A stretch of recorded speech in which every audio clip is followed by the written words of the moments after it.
South Africa is burning shops, attacking people on the street, destroying businesses, and calling it national pride.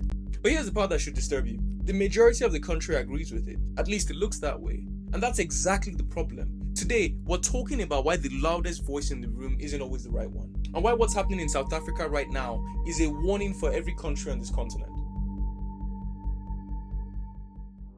Real quick, if this is your first time here, my name is OJ, and everything on this channel is about becoming a better man, physically, spiritually, and mentally, from a philosophical and Christian point of view. If that resonates with you, please like this video and subscribe. It helps grow our community and tells YouTube to show these videos to more guys like us who are trying to become the best version of ourselves. It also encourages me and the team to keep making these videos.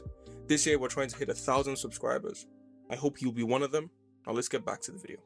If you spent any time online recently, you've probably seen the videos. Crowds chanting, shops being looted, businesses owned by immigrants being vandalized, foreign nationals being assaulted in broad daylight, and all around them, people are cheering it on.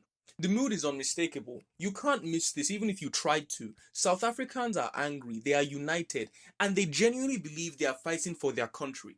Now here's the difficult question. Does the fact that millions of people believe something actually make it true? Is the voice of majority always the voice of wisdom? Of course not.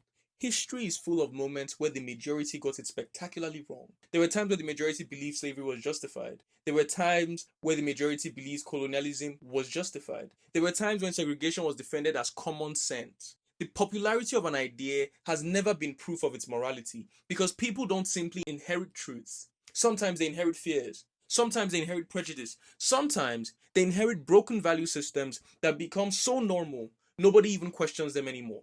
A society can collectively convince itself that innocent people deserve to suffer. That doesn't make it justice. It simply means more people have accepted the lie. And that's why what we're seeing shouldn't just alarm us because it's violent. It should alarm us because it's popular. So if the majority is wrong, what is actually going on here? Because there's a real problem in South Africa, just not the one they think it is. Here's what the trending videos actually reveal. You see, these people are not primarily angry at the politicians who have governed them for decades. They're angry at their neighbors. Think about that. The people making decisions about the economy aren't the ones being chased in the streets. The people responsible for unemployment aren't the ones having their businesses burned. Instead, the frustration has been redirected towards the easiest target, foreigners. And this is one of the oldest political tricks in history. When governments fail to create jobs, when corruption becomes normal, when inequality grows, someone has to be blamed. And the outsider is always convenient because it's much easier to point at someone who speaks differently, dresses differently, or comes from another country than it is to confront decades of policy failure. But there's something else I find fascinating. Listen carefully to one of the biggest complaints. They own all the shops. They're taking over our businesses. Okay, so here's my question. If immigrants are running the neighborhood shops, where are the local merchants? Why weren't those businesses opened by South Africans? Why did someone leave Nigeria, Ghana, Ethiopia, Somalia, or Zimbabwe, arrive with almost nothing, and decide to take the risk of building something while many locals didn't? Those are difficult questions. Because the answer isn't simply that immigrants are stealing opportunities. It's that they're creating opportunities many others either couldn't or wouldn't create. The real criminal in this story isn't the Nigerian selling groceries. It isn't the Ghanaian barber. It isn't the Somali shop owner. The real crime is bad governance and the people that enable it. Now let's talk about something politicians rarely tell you. What do immigrants actually contribute to an economy? Because they don't just consume, they produce. They fill labor shortages.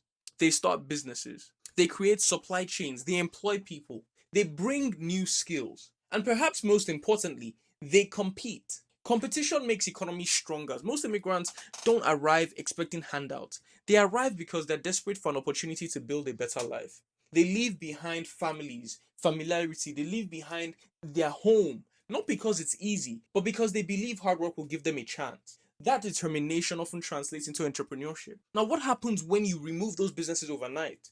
Those shops don't magically become South African owned tomorrow. They become empty at first.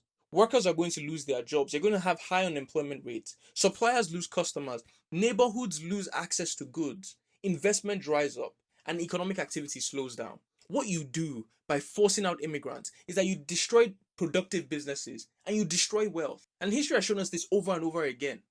Many of the world's strongest economies were built in part by immigrants bringing labor, bringing ideas, bringing skills and capital. That isn't an opinion, it's history. So if this logic is obviously flawed, Why is it becoming more and more popular? Now, before someone misunderstands me, let's acknowledge something important. Every country has the right to control its borders. Every serious nation should have immigration laws.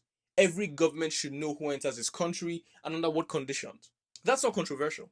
That's responsible governance. But regulating immigration is completely different from turning immigrants into political punching bags. Those are two very different conversations. Because once leaders stop talking about policy and start talking about people, something dangerous begins. And South Africa isn't alone. We've seen versions of this in America. We've seen it spreading across Europe.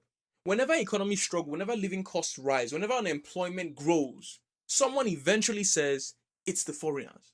Not because it's true, but because it's politically useful. If citizens spend all their time blaming immigrants, they spend less time asking difficult questions.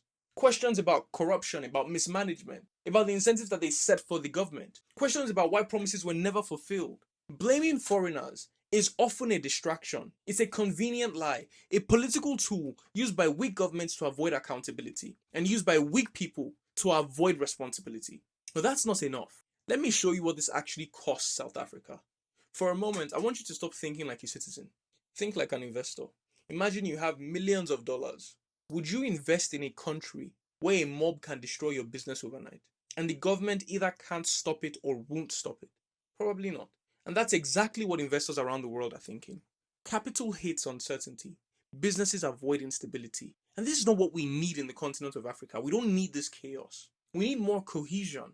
The moment investment leaves, businesses stop expanding. Some will shut down completely and jobs will disappear. Ironically, the very people who believe destroying immigrant businesses would create more opportunities often end up living in an economy with even fewer opportunities than before. That's the tragedy. That's the part that they're not educated on. They declared war on immigrants believing it would improve their lives. Instead, they declared war on economic growth itself. Because a war on immigrants is never just a war on foreigners. It's a war on investment. And ultimately, it's a war on the country's own future. Any nation that refuses to understand that isn't choosing prosperity, it's choosing decline. What is happening in South Africa right now is bigger than South Africa.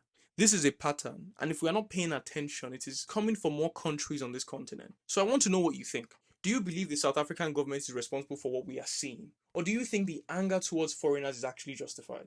Drop your opinion in the comments, because I genuinely want to hear where you stand on this. And if these are the kind of conversations you want to keep having about Nigeria and Africa, hit that subscribe button, because this is exactly what this channel is for. Until next time, guys. Peace.